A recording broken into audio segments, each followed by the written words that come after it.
Hi, I'm Deidre Jordan, and welcome to today's episode of Vader Down. I am so excited for you to meet today with Michelle Schuerr. She is currently the Director of Operations at OB Hospitalist Group. So Michelle and I actually go back quite a few years. We met when I was working at Sheridan Healthcare. My role at the time as practice manager expanded kind of my territory and reach, and with that, I started working with Michelle because she was working at a local practice of, one of the practices that came under my umbrella with this role expansion. And so, and ever since then, actually, Michelle and I have continued to work together for several years now. What I love about Michelle is her leadership style, where she leads with focus on building relationships, and she really excels at that, building a core foundation with whether it be the team she's working with, the clinicians, or the clients that she's facing. She's also a woman of strong integrity, which is hard to find, and she's that type of person you want on your team and in your corner. We all can learn from Michelle in some way, so keep watching today's episode. And so we'll go ahead and introduce Michelle. Welcome, Michelle. How are you doing today? I'm doing great, Deidre. Thank you for that very nice introduction. What a nice way to be opened up with this conversation. I'm really looking forward to being able to provide any insight that I can share with a younger group of women getting into the business world. Great. Well, kick us off, Michelle, by just giving us an overview of your career, kind of the climb to your current position. So like Deidre said, I actually came into the healthcare company way of a sales career. So I started about 8 years ago with a local practice. This was a neonatology group here in my hometown of Huntsville, Alabama. They were part of Sheridan Healthcare. I didn't have a lot of background or experience in healthcare, but decided, I've got great people skills, I've got great organizational skills, and that's really what they were looking for in their practice manager. So I jumped in feet first, learned a lot about healthcare. Over about the next year and a half, I was able to take my one practice that I was doing locally and kind of go through the state of Alabama with 3 other offices that were opening under the Sheridan network. And so I was very excited to go and help start those NICUs and get those off the ground. As I kept growing in Vision Healthcare and Sheridan Healthcare merged, and so it became a much bigger group that we were working with.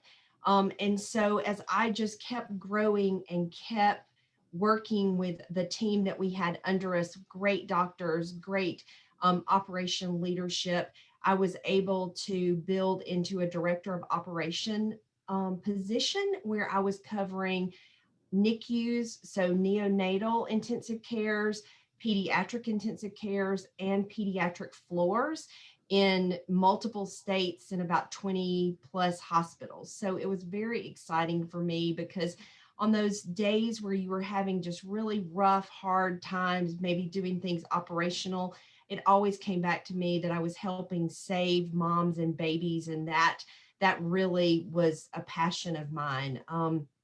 I really loved the people that I got to work with and found a passion for healthcare. I always kind of say I kind of fell into my perfect job. So I've really been very lucky to be able to do something that I've really have found that I love. Over the last year, I have been with OB Hospitalist Group, again, inside women's healthcare, where we're working with OB hospitalists in OB-ED settings, helping really make sure that the quality and the healthcare that women are getting is elevated to the highest level. This has been a fantastic group of clinicians and operators that are building a future for women having babies and making sure that they are so safe in everything that we do. So it's a great organization to be involved in now. So Michelle, you said you fell into kind of your ideal job. I think so many people would love to just fall into their ideal job, but I'm sure there's more to it. So maybe reflecting back on that moment where you really kind of took that dive into healthcare, what aligned for you, or what kind of leap did you decide to take that helped you end up in that job? Is there anything you can share with the viewers along that lines? Yeah, so I think just being open to something new. Like I said, I came alongside an incredible medical director at our local practice here that he told me many years later, we worked together for many, many years, and he told me, he said, you know, I just saw a spark in you. I knew that you were going to do great things. And knowing that I had somebody in my corner that really believed in me and that would help me learn. This was a person that not only was a physician, but was great in the business world. So I think just always having that opportunity that if somebody sees something in you, you know, jump on that and open those doors. So I know prior to what you just described, your career path, you had quite a few years of experience in on the sales side of things, also not in the healthcare industry. What skills do you think from your sales role really transferred over to working in operations now? I really think that the ability that I learned in a sales role to think fast on my feet, to stay calm in certain situations, and kind of be able to reflect quickly inside my head, and just be able to build relationships. I've always been somebody that can talk to pretty much anybody. My husband would probably say I could even talk to a wall. But, you know, I think it's just one of those things that if you just care about people, you can always find something inside whatever career you pick. If people are at the forefront as you're working through whatever problems that you're going to have, it just makes you more compassionate person. The business stuff, I think, comes, you just learn that over the years, but it's that passion for people.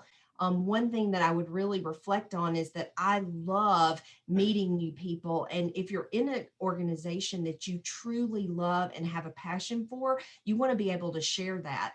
Through my time at Envision, I was lucky enough to be talking to a couple of people one day, and you know, there was this spark for, we've got all these new physicians that are coming out of their neonatology fellowship, but they don't really know what that next world looks like. You know, once I get into my real job, where does that go? So we kind of started talking, and we were able to develop a fellows conference where we brought about 30 new third and fourth year fellows that were coming out of school to a conference, had people there that were experienced in their careers give some information, and talk to them about their research that they had done over the years, and then let those third and fourth year students talk about their research and what they were learning, which was great because you could hear new doctors with new ideas and how that was going to expand. On top of that, they could then possibly find a job. And we were able to do this for 4 years before I left Envision. And I was so excited to be able to kind of go out and meet those new people.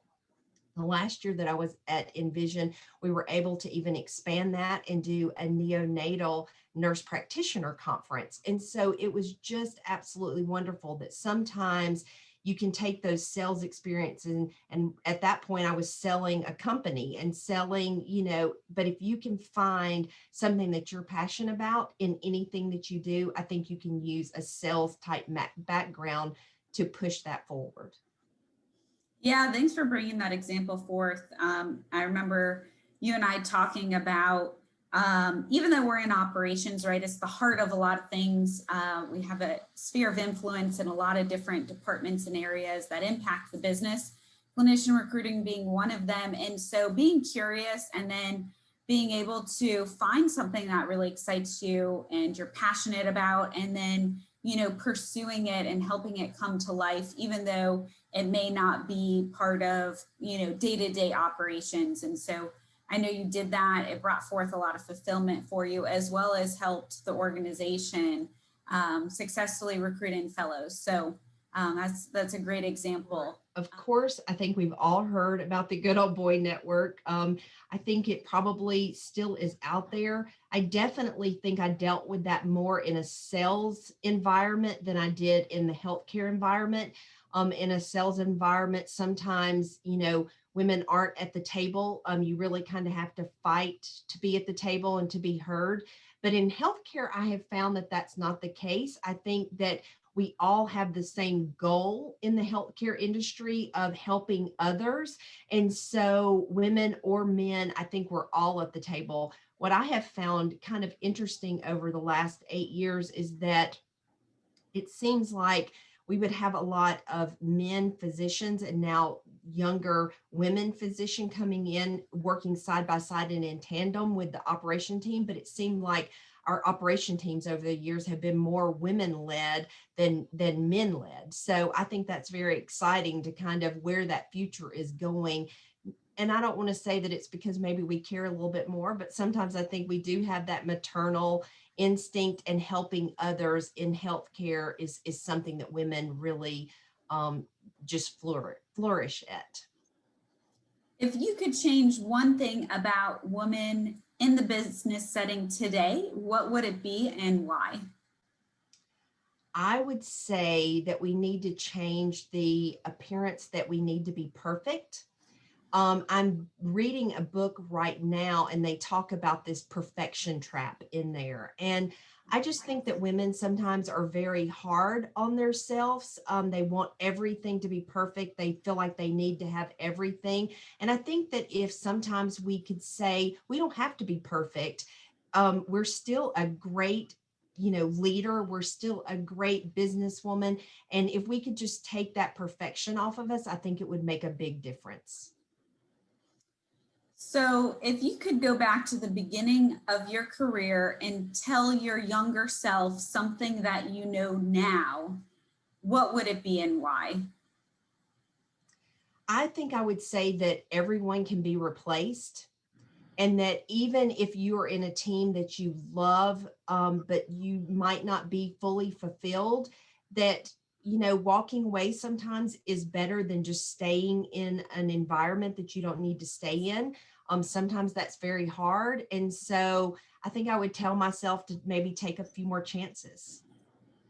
It's good advice, and we're all replaceable, right? Yes.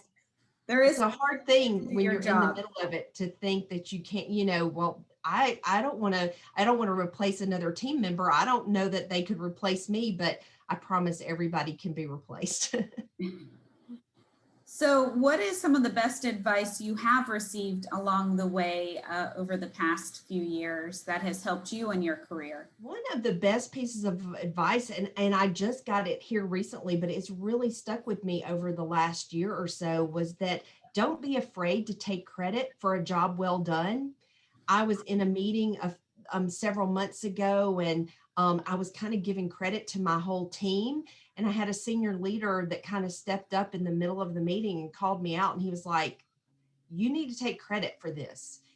Say that you did a good job." And so, that's something that I think we all, it's hard to kind of put yourself at the forefront sometime and really pat yourself on the back.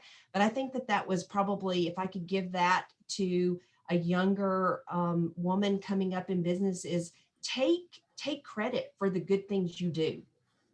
Yeah, it's a hard balance. I'll never forget one time I was in an interview and I was talking about, well, I did this and I did that. And I didn't end up getting the role. And when I asked for feedback on the interview, the lady actually said, well, you seemed like you gave yourself credit for everything that had been done, when I know that you have a team underneath you that was doing the work. And so a lot of times, again, from certain experiences you have, you might think, okay, gosh, I got to give credit to the team.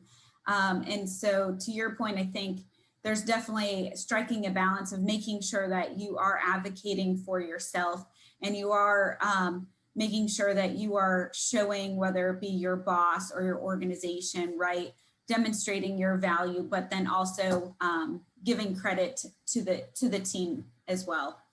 So for those women watching that say, you know, operations is where I want to be, I want to grow in operations, I want to be a director. Michelle, what would you tell them as far as what skills to really focus on harnessing for them to excel in operations? I would say there's probably three main things. The first one would be always be flexible, because what you think your plan for today is not going to be the plan for today. It is going to fall apart probably. So I would say be very flexible in everything that you're doing.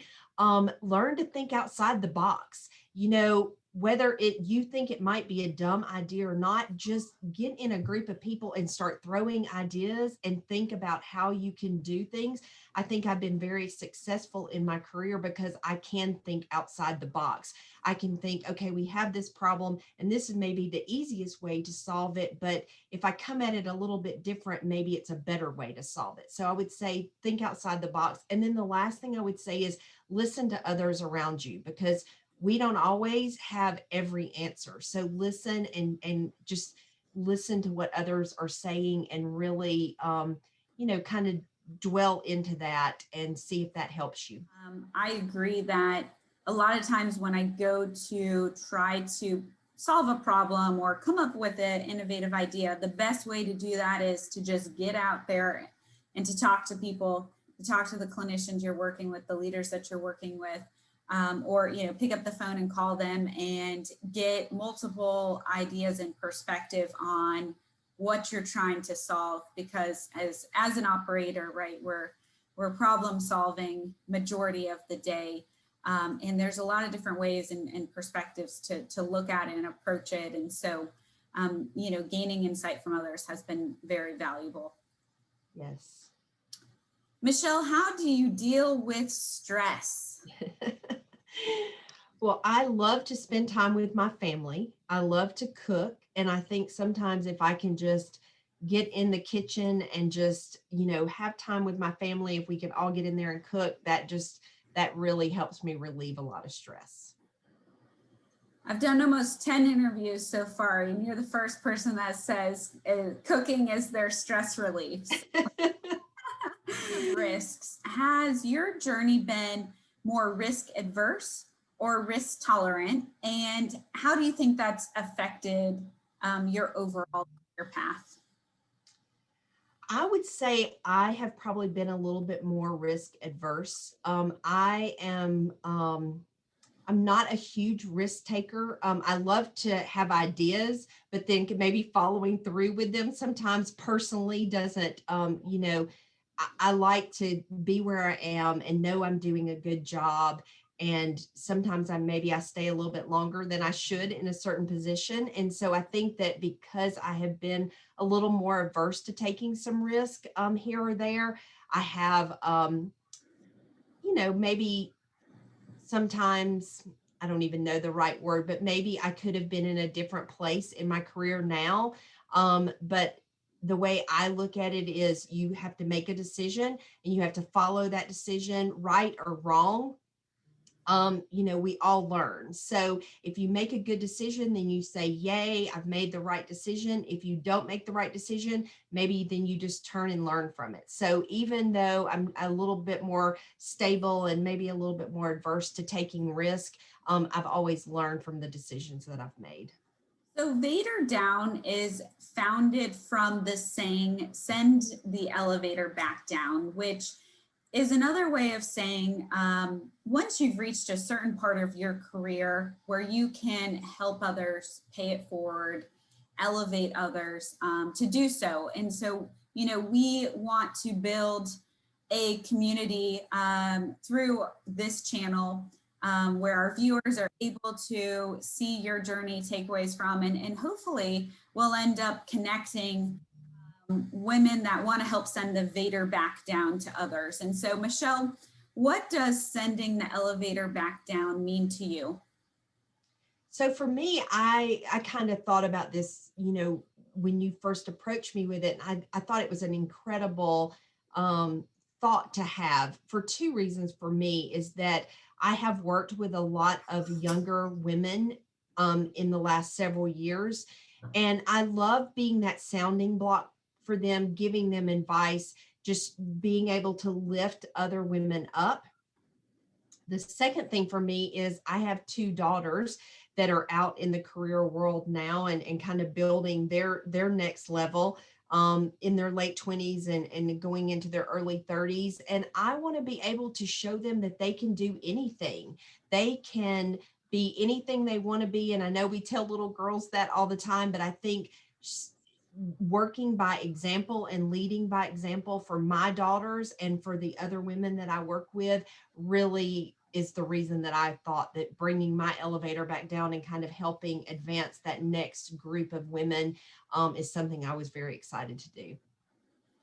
Yeah, it's a great point. I am a soon-to-be mom here in a few weeks of a girl, so I'm really excited. And you know, I also thought about just more of, if you think about your legacy impact.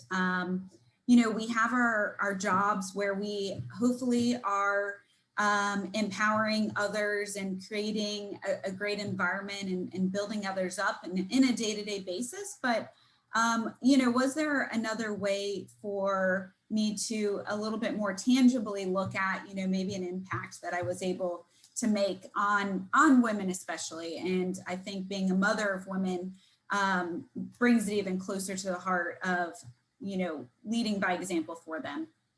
Absolutely. That's the best thing we can do for our daughters, is to lead by example and show them that you can be strong and you can advance anywhere you want to. So I think that that's a great thing to do.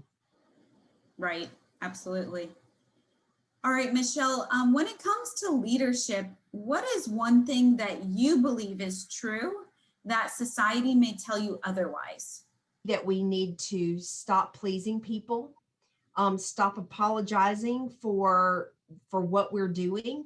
You know, I think there are times that you have to look out for yourself. Um, and that's not you know, in today's society, I think that everybody, you know, we do have a very pleasing society, a society where, you know, they want you to act and talk and do something. And sometimes that doesn't work into what we want to do in our leadership roles. You're not going to be perfect, and you're not going to always please everybody. And I think once you can learn that early on, then it's going to make you happier, at least, because you know that in this book that I was talking about earlier, they do talk about that people pleasing person. And I know that that's me. I'm definitely a people person. But, you know, I've read multiple books on, you know, stop apologizing for, you know, not getting this right, not getting that right. You don't have to be sorry. You just have to move ahead. If the viewers fast forwarded to the end of this video, what's the one key takeaway that you want to make sure is captured from your interview today? I would say there's probably two things. The first thing is, I would say always find an ally in every setting that you're in. Find a person that you can lean on, that you could always make sure that they give you open, honest feedback. That's the only way that we're going to learn to grow. And don't be afraid to make hard decisions. Like I said earlier, if you're right, then great. But if you're wrong, just learn from it and move on. Very good advice, Michelle. Very wise woman. Is one of the other things I just always love. Michelle's one of those people I just always call up and say, hey, what do you think about this? And she's always got great advice. So definitely take what she says to heart. If you want Michelle to send the Vader back down to you, put it in the comments of this video. If you liked it, give it a thumbs up. And don't forget to subscribe to the channel so that you can be sure to be notified as we continue to release these videos. I'm Michelle Schuerr with Vader Down. I'm sending the elevator back down.